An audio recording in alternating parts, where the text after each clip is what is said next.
নমস্কার বন্ধুরা, আরও একটি নতুন ভিডিওতে আপনাদের সবাইকে অনেক অনেক স্বাগত। আজ আমি আপনাদের তৈরি করে দেখাবো জল দিয়ে পাউরুটি। জল দিয়ে যে এত সুন্দর পাউরুটি তৈরি হয় আপনারা না দেখলে কিন্তু বিশ্বাসই করতে পারবেন না। তো সবার প্রথমে এখানে একটি মিক্সিং বোলের মধ্যে নিয়ে নিলাম হাফ কাপ পরিমাণ গরম জল। মানে গরম জলটা কিন্তু হালকা উষ্ণ থাকতে হবে, খুব বেশি কিন্তু গরম নয়। মিষ্টির জন্য দিয়ে দিলাম 2 টিস্পুন পরিমাণ চিনি। আর এখানে আপনারা মিষ্টিটা কমিয়ে বাড়িয়ে নিতে পারেন। দিয়ে দিলাম হাফ টিস্পুনের থেকেও কম এখানে নুন। আর দিয়ে দিলাম 1 টিস্পুন পরিমাণ ড্রাই ইস্ট। এবার এই তিনটে উপকরণকে জলের সাথে খুব ভালোভাবে মিশিয়ে নিতে হবে। আবারও বলে দিচ্ছি, এখানে জলটা কিন্তু হালকা উষ্ণ গরম থাকতে হবে। মিশিয়ে নেওয়ার পর এবার উপর থেকে একটি ঢাকা চাপা দিয়ে এটিকে রেস্টে রেখে দেব 10 মিনিট মতো, যাতে করে ইস্ট খুব ভালোভাবে অ্যাক্টিভ হয়ে যায়। তো 10 মিনিট পর এবার ঢাকাটা খুলে নিচ্ছি। এবার আমি এর মধ্যে সামান্য পরিমাণ ভ্যানিলা এসেন্স দিয়ে দেবো। এতে করে পাউরুটির মধ্যে খুব সুন্দর একটা ফ্লেভার থাকবে। আর আপনারা না চাইলে না কিন্তু দিতে পারেন, এতে করে কোনো সমস্যা নেই। 4-5 ফোঁটা মতো দিয়ে দিলাম, প্রায় হাফ টিস্পুন মতো। এবার এটিকে ভালোভাবে মিশিয়ে নেব। তো মিশিয়ে নেওয়ার পর আমি সেই একই কাপের মাপ করে এখানে 2 কাপ পরিমাণ ময়দা দিয়ে দিচ্ছি। মানে যেই কাপ মেপে 1 কাপ পরিমাণ উষ্ণ গরম জল নিয়েছিলাম সেই কাপ মেপে এখানে 2 কাপ পরিমাণ ময়দা নিচ্ছি। আর আপনারা বন্ধুরা এখানে ময়দার পরিবর্তে আটা দিয়েও করতে পারেন। আর আপনারা কিন্তু অবশ্যই এই মেজারমেন্টটা রাখবেন যে যতটা পরিমাণ জল ব্যবহার করবেন তার ডবল পরিমাণে কিন্তু আপনাদের এখানে আটা বা ময়দা ব্যবহার করতে হবে। এবার এটিকে একটু স্প্যাচুলা দিয়ে ভালোভাবে নাড়াচাড়া করে শুধু মিশিয়ে নিলাম। তারপর এর মধ্যে 2 টেবিল চামচ তেল নিয়েছি। আমাদের এখানে কিন্তু এতটা তেলের প্রয়োজন হবে না, প্রায় 1 টেবিল চামচ পরিমাণ তেলের প্রয়োজন হবে। হাতের মধ্যে অল্প তেল লাগিয়ে এইভাবে একটা ডো তৈরি করে নিতে হবে। ডোটা কিন্তু অবশ্যই একটু চটচটে হবে, তাতে ভয় পাওয়ার কিছু নেই। আর আপনারা এখানে তেলের পরিবর্তে গলানো বাটারও ব্যবহার করতে পারেন। তো দেখতেই পাচ্ছেন এখানে খুব সুন্দরভাবে মেখে নেওয়া হয়ে গেছে আর ডোটা কিন্তু ভীষণই সফট হয়েছে। এবার আমরা উপর থেকে এটিকে ঢাকা চাপা দিয়ে দেব। তার আগে 2 হাতের সাহায্যে এইভাবে একটুখানি উপর দিকটা একটু স্মুথ করে নেব। তো আপনারা দেখেই বুঝতে পারছেন যে আমি ঠিক কীভাবে ডোটাকে স্মুথ করে নিচ্ছি। তো দেখুন বন্ধুরা, আমি এখানে ডোটা স্মুথ করে নিয়েছি আর একটু ঠিক এইভাবে গোল শেপ দিয়ে নিয়েছি। এবার উপর থেকে ঢাকা চাপা দিয়ে এটিকে রেস্টে রেখে দেব প্রায় 2 থেকে 3 ঘন্টা মতো। তার মধ্যেই কিন্তু খুব সুন্দরভাবে অ্যাক্টিভ হয়ে যাবে। তো ফিরে এলাম 2 থেকে 3 ঘন্টা পর। এবার আপনাদের দেখিয়ে দিচ্ছি যে এটি কতটা ফুলে গেছে। আশা করি এখানে আপনারা দেখেই বুঝতে পারছেন যে কতটা ফুলে উঠেছে। তো এবার বন্ধুরা হাত দিয়ে একটুখানি এইভাবে মেখে নিতে হবে। তার আগে কিন্তু হাতের মধ্যে অল্প একটু তেল লাগিয়ে নিতে হবে, কারণ হাতের চারিদিকে লেগে যেতে পারে। আগে যেভাবে আমরা ডোটা মেখে রেখেছিলাম তার তুলনায় কিন্তু আরও অনেকটাই নরম হয়ে যাবে, কারণ ডোটা ফরমেট হয়ে যাওয়ার পর আরও পাতলা হয়ে যায়। তো এবার আমি একটি বোর্ডের মধ্যে নিয়ে নিচ্ছি আর বোর্ডের মধ্যেও হালকা একটু তেল লাগিয়ে নিচ্ছি। আর এইভাবে একটুখানি লম্বা শেপ দিয়ে নেব। আর এখান থেকে আমি 4টে ভাগে ভাগ করে নেব। আপনারা এখানে 4টে ভাগে বা 5টা ভাগে ভাগ করে নিতে পারেন। আপনাদের যেভাবে সুবিধা হবে আপনারা ঠিক সেইভাবে তৈরি করে নিতে পারেন, ছোট বড়।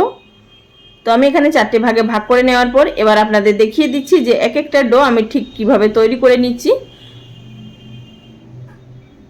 তো দেখুন বন্ধুরা, এখানে ডোটিকে আবারও আমাদের উপর থেকে মুড়ে নিচের দিকে নিয়ে আসতে হবে। আর নিচের দিকটা একটু এইভাবে জড়ো করে দিয়ে ঠিক এইভাবে একটি গোল শেপ দিয়ে নিতে হবে স্মুথ করে।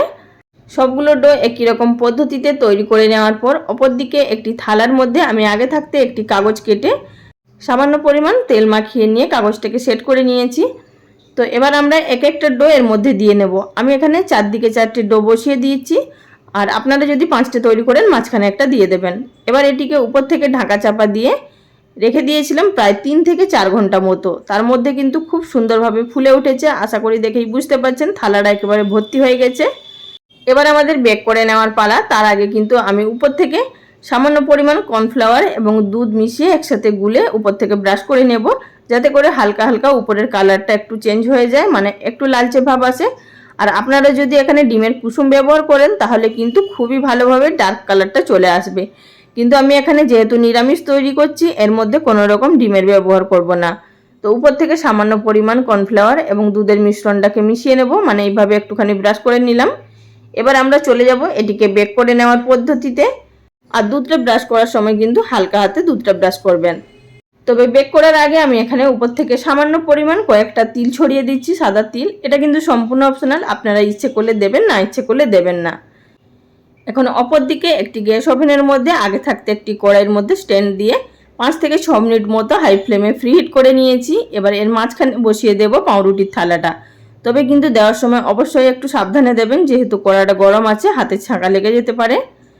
এবার গ্যাসের ফ্লেম একেবারে লোতে করে দিয়ে উপর থেকে ঢাকা চাপা দিয়ে এটিকে আমাদের প্রায় 17 থেকে 18 মিনিট অবধি বেক করে নিতে হবে। তো আমি এখানে ফিরে এলাম 17 থেকে 18 মিনিট পর। এবার ঢাকাটা খুলে নিচ্ছি।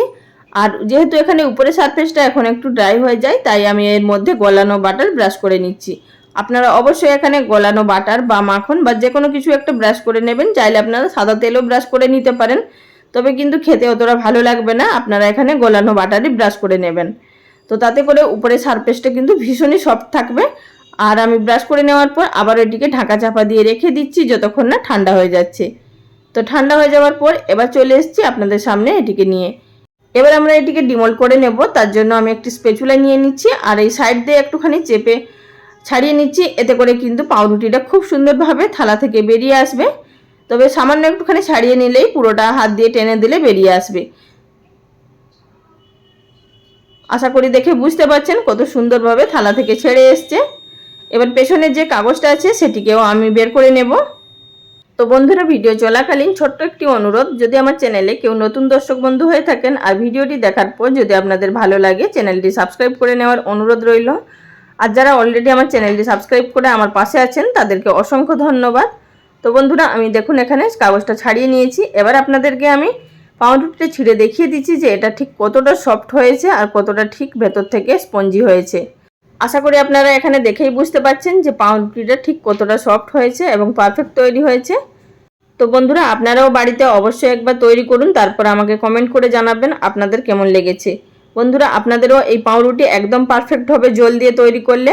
তো আজকের ভিডিওটা এখানেই শেষ করলাম। সবাই ভালো থাকবেন। নমস্কার।